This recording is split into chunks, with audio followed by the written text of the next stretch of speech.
Welcome back. This is lesson 3 of Preparing for Israel. And in this lesson, we're going to be talking about how you actually get ready for your trip.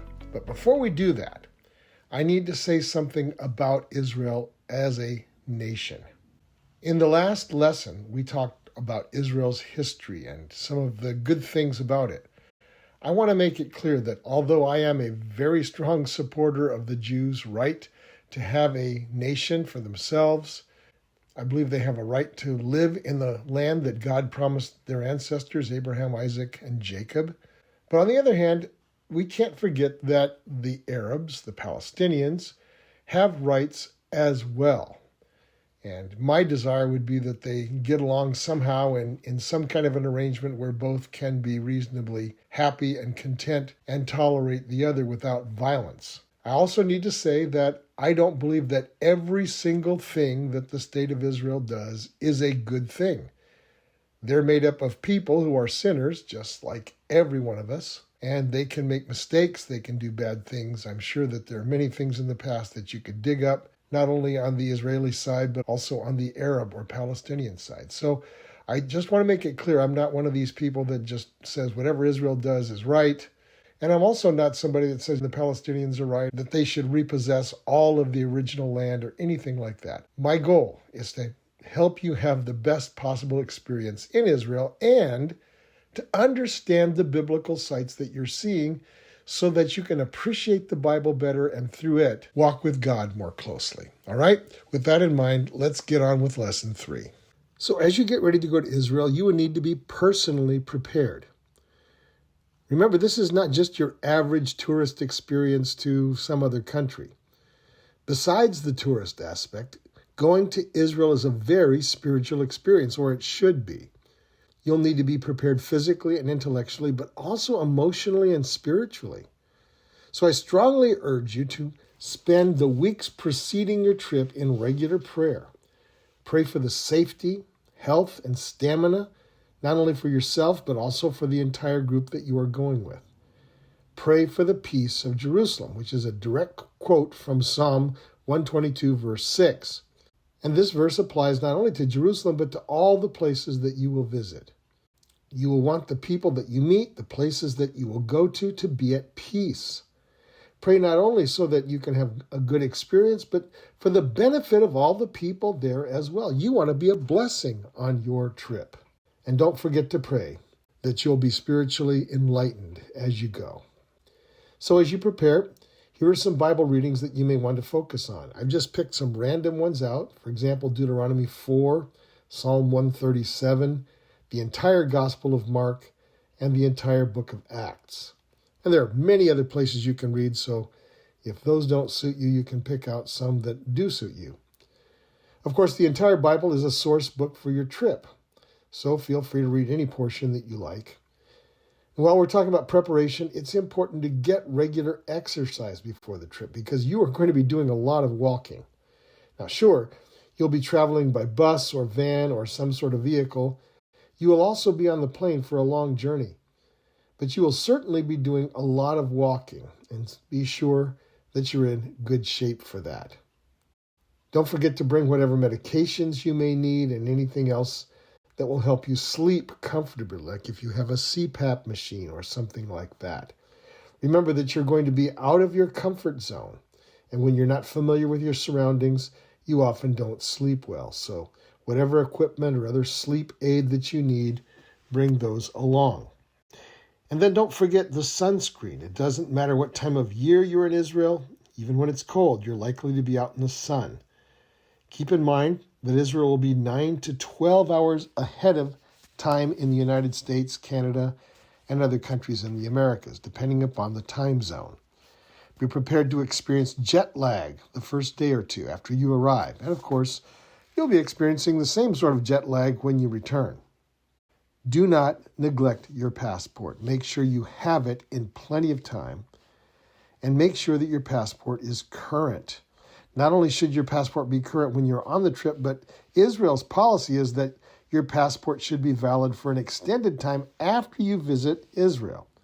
When I've been to Israel, passports needed to be valid for 6 months after our return. That may have changed since then, so you'll need to check. Also, check well ahead of time to see what vaccinations may be required to enter Israel.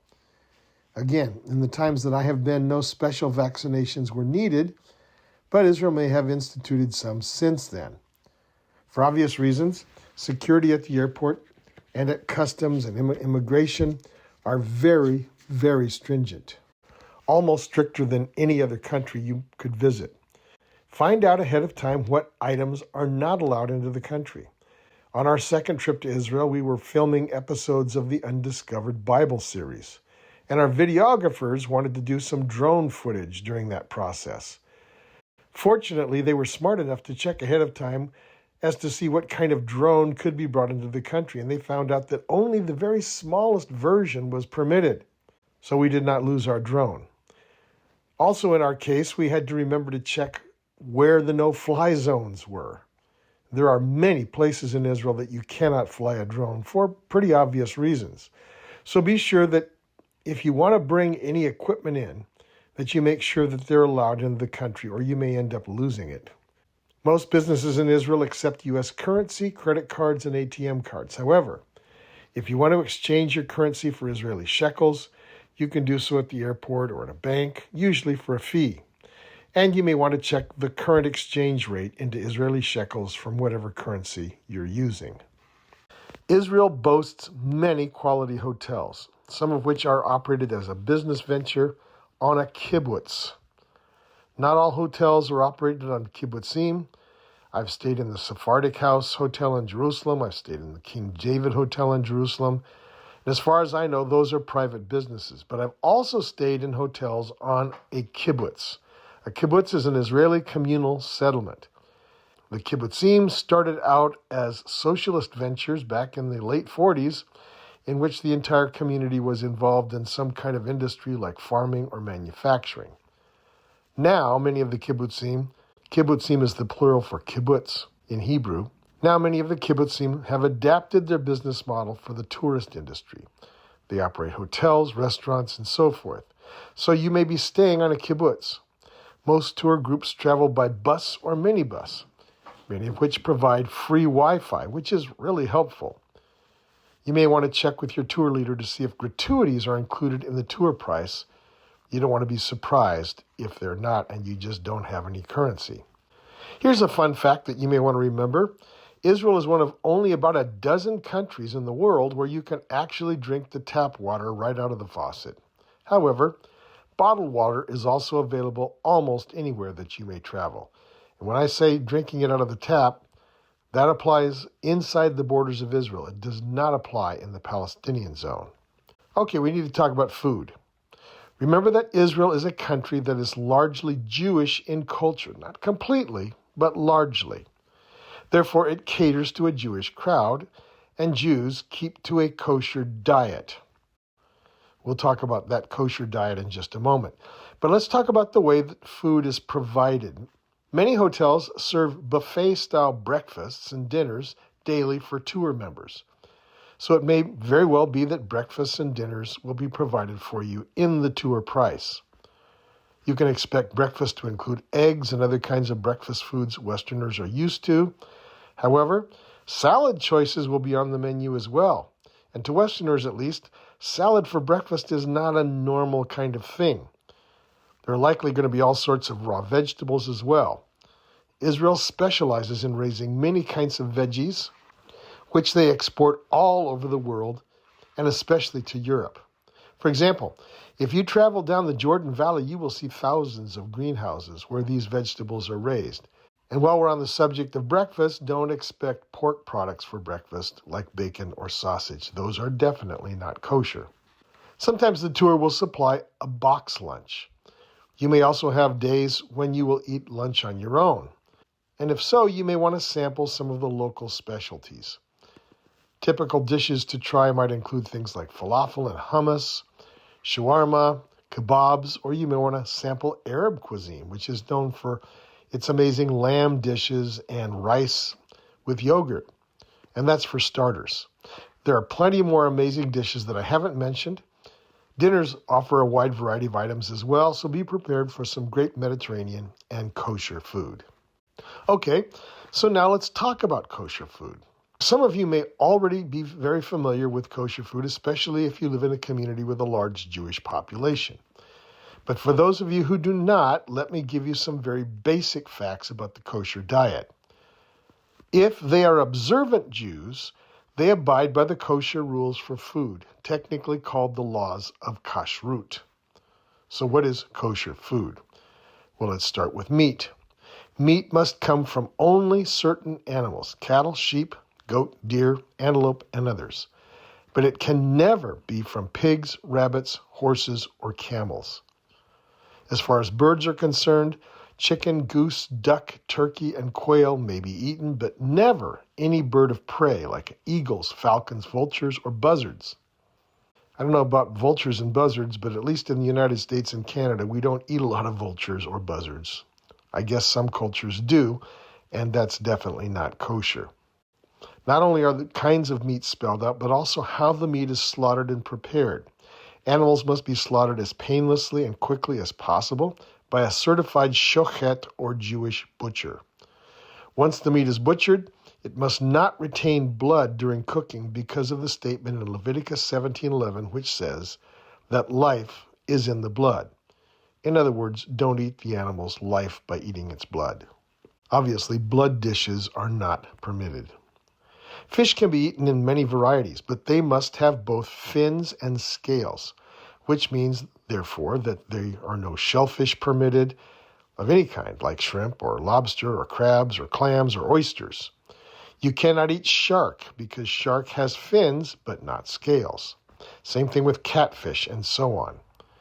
Then there's a verse in Exodus 23:19 that says, "You shall not boil a kid," talking about a baby goat, "in its mother's milk." Now, the Jewish rabbis debated the application of this verse over many centuries, and they finally came to the conclusion that it's best to play it safe.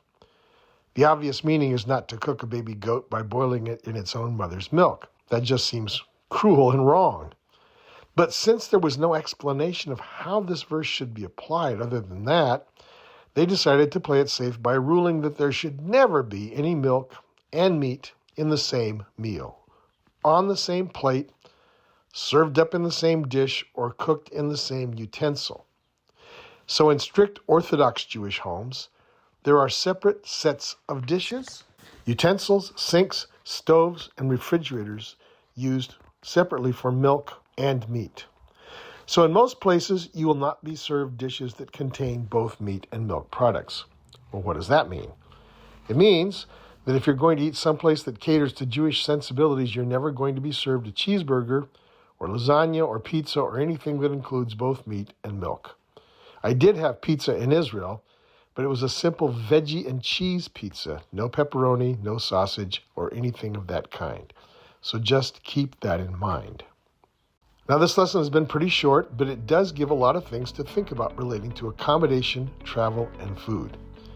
Touring Israel requires deliberate preparation. You can't expect to just show up and have a smooth time of it. That means preparation is needed for the travel itself, but also spiritual and mental preparation. Flights to Israel can be long and tiring if you're flying from North America. That means 12, sometimes 15-hour flights or more, depending upon layovers. I've flown through New York City. I've flown with a stop to Istanbul, which was actually kind of nice because you got to sample the Turkish delight at the airport. Anyway, it all just depends upon your schedule. On a typical tour, days often start early and usually involve travel to multiple sites. And even if you're only in Israel for a short time, living in a different culture can be quite a shock. You'll be seeing new sights, hearing new languages, encountering signs that you cannot read. Food can be both exciting and challenging for some people. You'll be in a land saturated with spiritual meaning and heritage. The places that you will visit represent people and events that fit into the story of how God has worked among his people in Bible times. So take time to prepare so that your experience is positive and life-changing, and that it's a milestone in your spiritual journey. All right, that's it for Lesson 3. I'll see you in Lesson 4.